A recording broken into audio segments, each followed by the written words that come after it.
Good afternoon. Good afternoon. Shitana, thank you for giving us an opportunity to come to your institution so that we can be able to continue with the chronicling of institution across East Africa as East Africa goes through its 25th anniversary. The first question, Professor, is how was your academic journey from Tande to Iwate University? Thank you very much. That's a very long journey that I made through academic. Tande was my primary school. It's in Kakamega County. And I started there through the old system, which went up to standard 7. So after Tande, I moved to Lubinu Secondary School, which also is in Kakamega County, but in Mias division.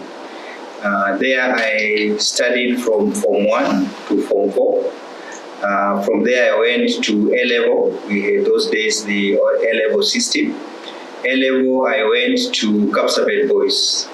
So that's where I did my Form 5 and Form 6. And good enough, I managed to enter the university. And those days, we had only very few universities. Therefore, I joined the University of Nairobi to do a course in agricultural engineering. So I did my course for 3 years. Those days we were doing 3 years. And after graduating, actually, I continued with my master's in what we call processing engineering, which is basically a transformation or conversion of agricultural materials to other forms that can be used. So after doing my master's at University of Nairobi is when I joined Jomo Kenyatta University of Agriculture and Technology as an assistant lecturer those days. So I started there as an assistant lecturer. I became a tutorial fellow. And then when I was a tutorial fellow, I left for my PhD in Japan. And that's when I joined Iwate University. So I did my PhD at Iwate University in Japan.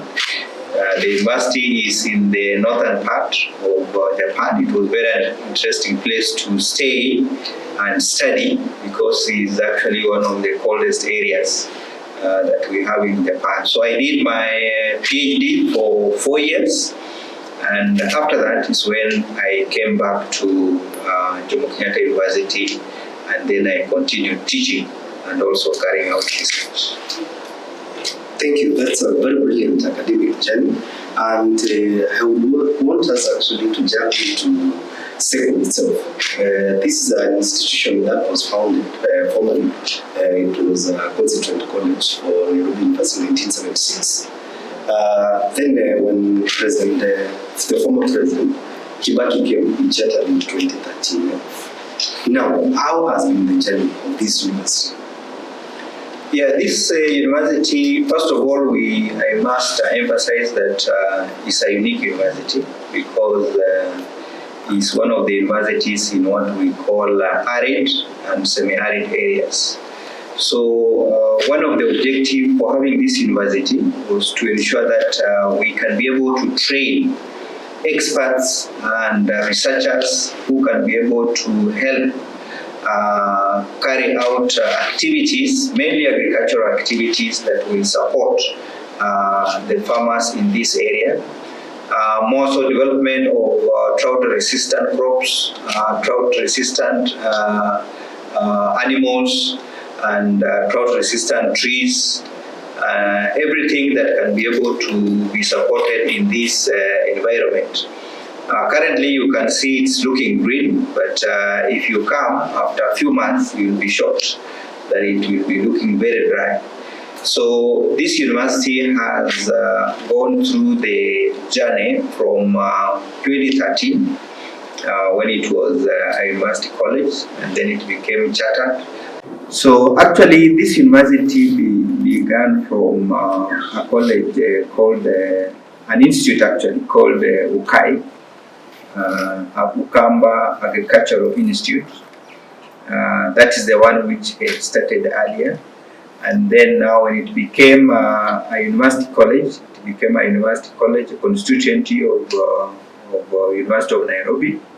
And then after that is when it was chartered to become a fully fledged university. So it started in a very small way. We had very few students that time.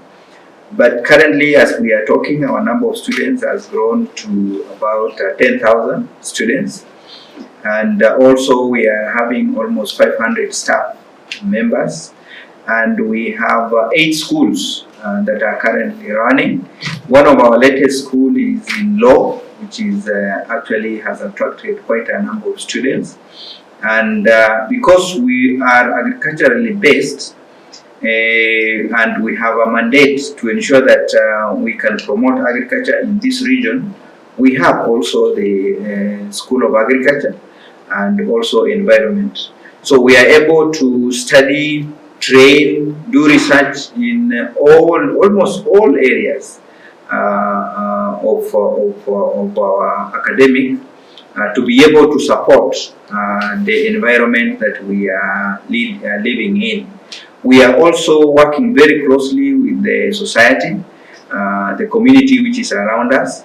So we have been able to engage our farmers in terms of crop production, animal production, bee production, tree production. We have also collaborated with the Kenya Forest Research, and we have a lot of demonstrations that we do for our farmers on the different varieties of trees that Kefri is growing in this particular region. So we can say that this university has really grown. It's now, we can say it's a medium size. Now it's a medium size university comparatively. And we are able to attract students from all over the country. And we have also a few students outside the country. Like we have students from Nigeria. We also have students from Ghana. And we have students who have visited on short term, like from Netherlands. So we are working with other institutions also to ensure that we continue to grow as a university. So I can say that from where we started, there is a big difference that has occurred in the growth of this university. Thank you, Professor, for that, Yes. and congrats for the fact that you have now a new school in law. Yes. And I would want actually to raise a question on that. When do you expect your first graduating class in the School of Law? Yeah, School of Law, basically they take 4 years. So they started, they are now in their first academic year. So we expect after 4 years that they will be graduating. And you know very well that for law, they have again to go to the School of Law. So once they finish here, then now they will join the School of Law. Thank you for that. Now, a very important question. Now, there is the admission process. How is the admission process for a student who has done, and I believe first actually we have, I believe the last classes of the whole system before CBE comes into process. Now, I would want to understand the journey of a student who wants to join Seku University right now and 3 years from now through the CBE process. Thank you very much. It's good to note that the system is changing, but the process for joining any public university actually is more or less standard. Long ago, we used to have the students apply to join universities when they were in school, but that system has changed a little bit because we have now the what we are calling COUPS, the Kenya Universities and Colleges Placement Services, which now allows the students to apply when they have finished and they have gotten their results. So if you have a student who has done Form 4 and they have a C+, they will now go to COUPS website and decide which university they want to join, which course they want to join, and then they find out do they qualify for that particular course. Now, for example, they qualify for doing law at Seku, then they apply for that particular course. Usually they are allowed to apply at least 3 courses so that you don't, if you miss one, then you can be able to get another one. For example, law may be very competitive in Seku, but it's not very competitive maybe at University of Nairobi. So if you miss to get law in Seku, you can get another course in Seku or even in another university. So they have that option now, which is quite open. They can decide which courses they want to do in which university. Now, after they have chosen and they qualify, then KUPS places them in the university where they have qualified. So if they have qualified to come to Seku, they are now placed to come to Seku. Now, KUPS gives the names of the applicants who have qualified to Seku. Now, what Seku does, it simply prepares an admission letter. So we prepare an admission letter and then we give to that student, and then that student is able to report to Seku. Okay, that's a brilliant one. Now, still on admission, do you offer flexible studies like online learning? And how many programs like you have given us, the 8 of them? Do you offer online all of them?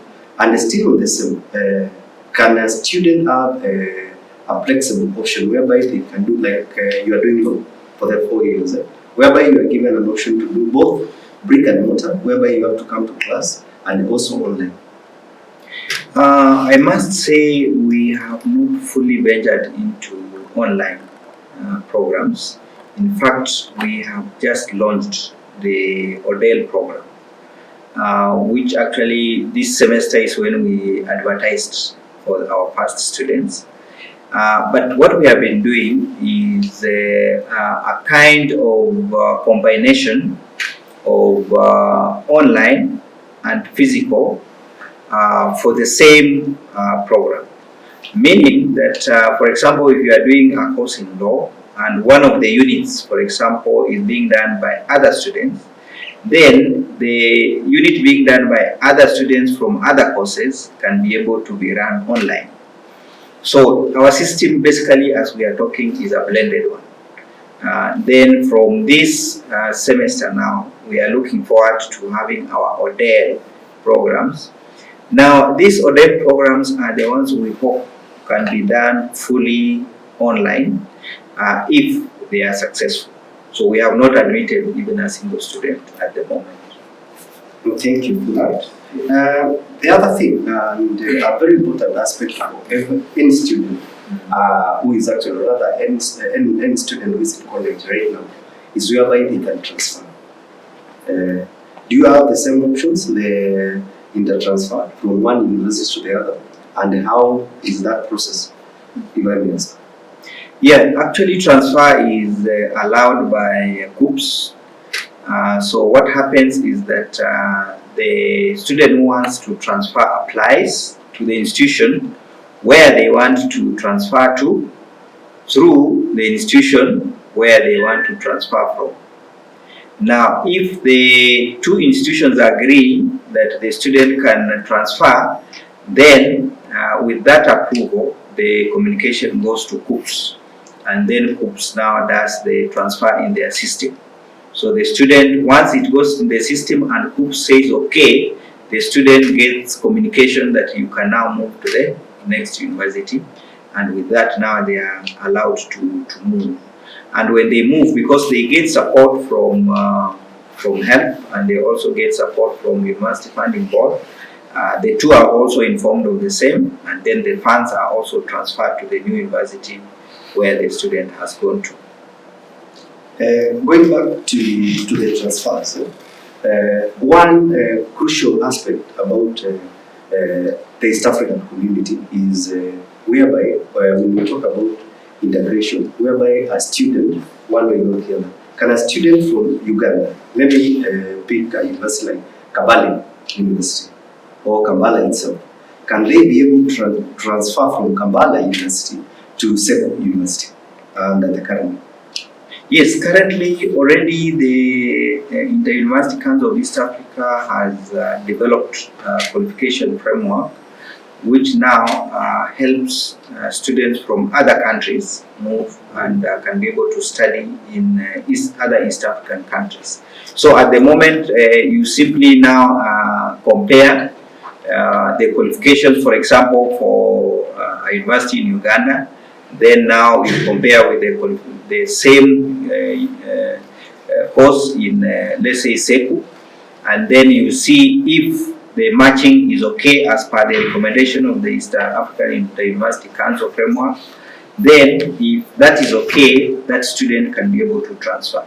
So that opportunity now is open. And in fact, I think last year, it was the end of last year, we were asked to actually communicate if we can accept students from other countries, which we did as Seku. So we are waiting. If that takes place, then we shall be having students from other countries joining at whatever level they would want in Seku. Professor, going back to an earlier statement, one thing we have learned about your university, and one competitive advantage is on science, technology, engineering, and mathematics. And going back, actually, there was a story that read in some of the newspapers about an opportunity for female students here, the final year students, whereby you gave them an opportunity to have diploma courses on artificial intelligence so that you can prepare them for the next phase in their lives. Could you kindly comment on that for a moment for the viewers at the end of the day to be able to understand how that one came into? Yeah, I think as you have noted, the artificial intelligence is now the thing that is everybody is trying to look for, and it's because it's affecting our lives, it's affecting our daily lives. And what we did is that we had a project with the University of Nairobi, and that project was supporting girls. So we actually had girls who came to Seku, and they were being trained in the area of ICT basically. And one of the areas that they actually looked at was in artificial intelligence. And this is because, as you know, girls generally run away from technical things.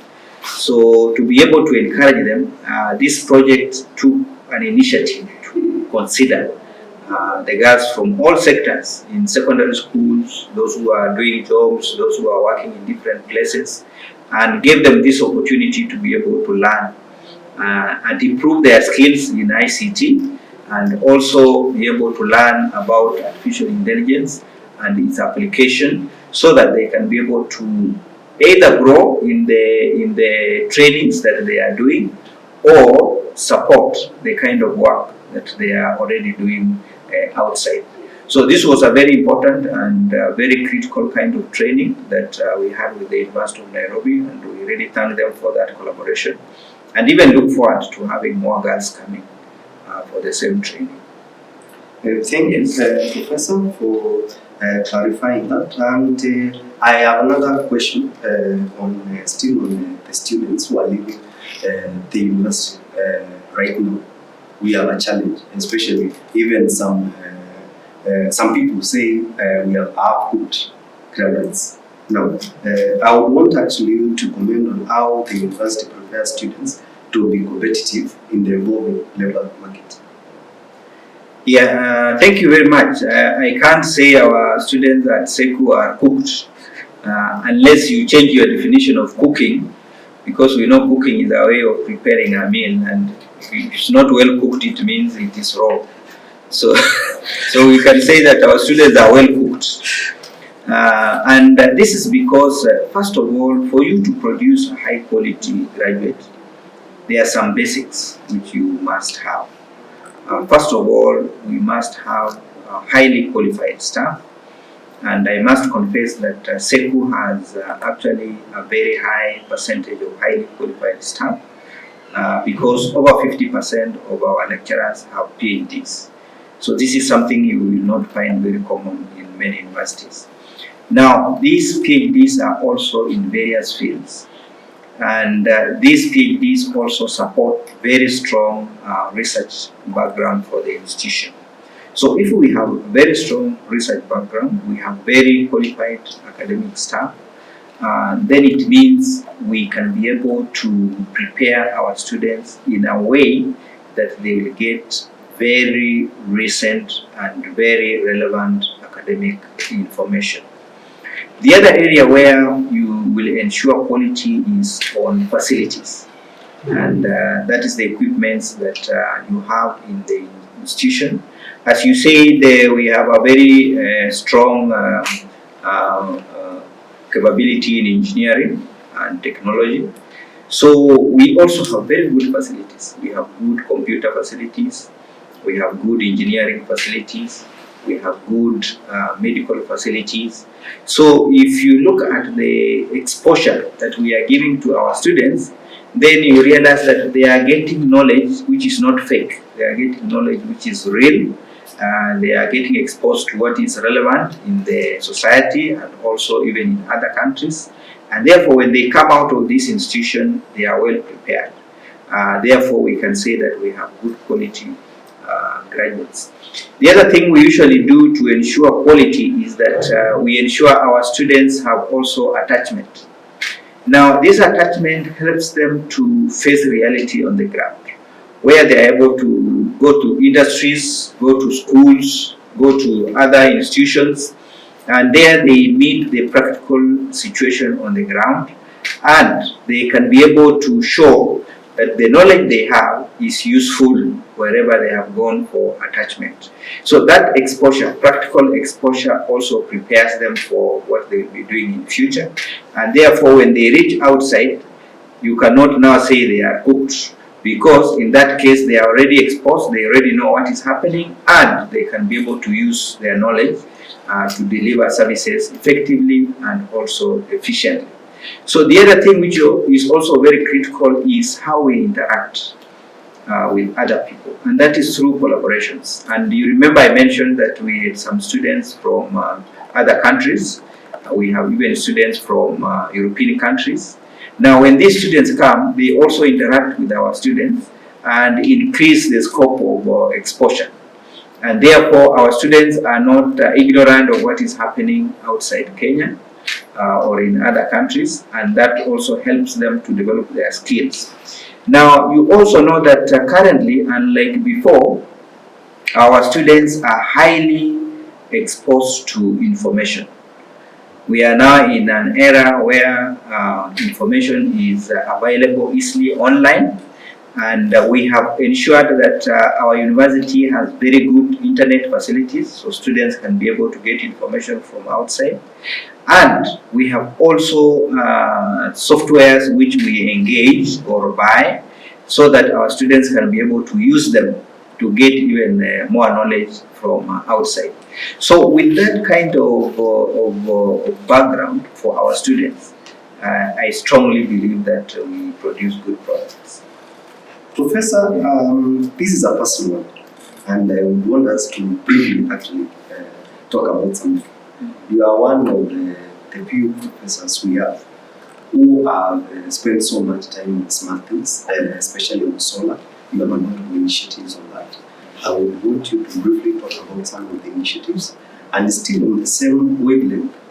I believe you are part of the CONSA Technology City initiative, and on top of that, recently there was the launching of the Rusai, the road from Nairobi to Mombasa, and there was a charter online whereby one lane will be for self-charging electric, whereby now since we have a lot of electric vehicles, the same actually will be tried. There is one actually that's running in US in Detroit, but in Kenya, this is actually, that is the argument from some quarters. I would want to know more what we expect from you, especially with the initiatives on solar, and probably I'm sure this could be a discussion for some people in the future, whereby we can talk about professor being part of such kind of a thing.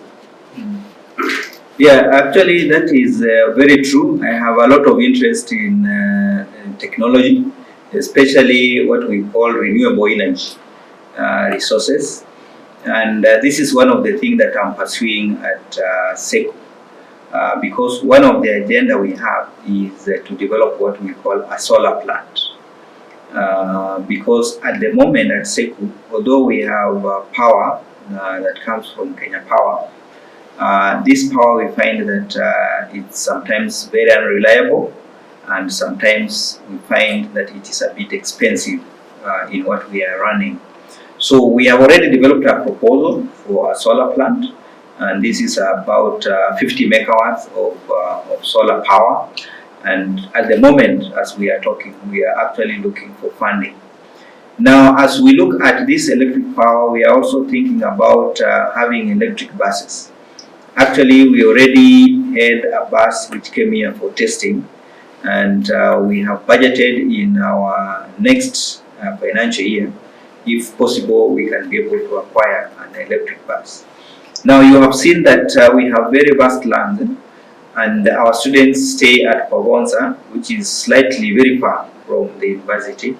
So we find that it is very difficult for our students to be traveling up and down. So we felt that if we get an electric bus, it will be able to support the transport for students and reduce the stress which they are having in terms of traveling. But we don't look at it just in terms of the use, we are also looking at it in terms of research. So when we get the bus, we'll also be researching on the technology itself and seeing what can we improve so that we are able to increase the efficiency and also adaptability of this technology for electric buses. So this is something which we are pursuing very seriously. The other thing we are really pursuing right now is on the issue of water harvesting. You can see that this area is semi-arid.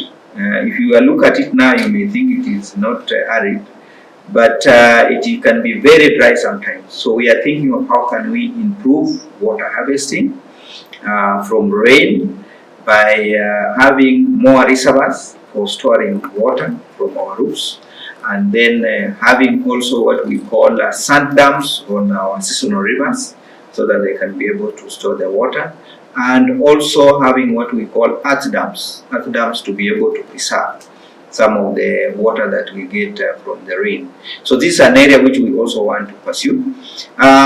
You realize when we started there was a lot of wind blowing into this building, and we are also thinking we can be able to develop power from wind. So wind power is also an option which we are thinking about that we can be able to use to generate electricity. So if we have the solar power, we have the wind power, you can be sure we'll have good source of power to run most of our operations at the university. So this is a very critical area. Now, why are we pursuing so much about power? It is because now our systems, almost all our systems are running on power. You cannot talk of technology development without power. So we need a very efficient and affordable source of power that can help us in terms of running our systems. Right now we are adopting systems that are online so that we eliminate physical activities. You find that when we carry out our activities physically, it takes a lot of time, it needs a lot of power, and also there is a lot of delays. So when we do automation, which we use power, then we can be able to improve accessibility to information, accessibility to services, and this will then increase efficiency and be able to allow our university to grow even much faster than we have been growing. The fighting short, final, where do you think will be the future of higher education, especially since you talked about things like ChatGPT, and also especially when you are also training students who have actually already grasped everything through ChatGPT, and would want also you to give us actually what you may think would be the outlook of the East African community universities in the next 10 years. Seku being one, especially Seku now is 12 years, isn't it? From 2013. So by the time it turns 25 years, just like East African community. To me, I think the future of higher learning will even become better than now.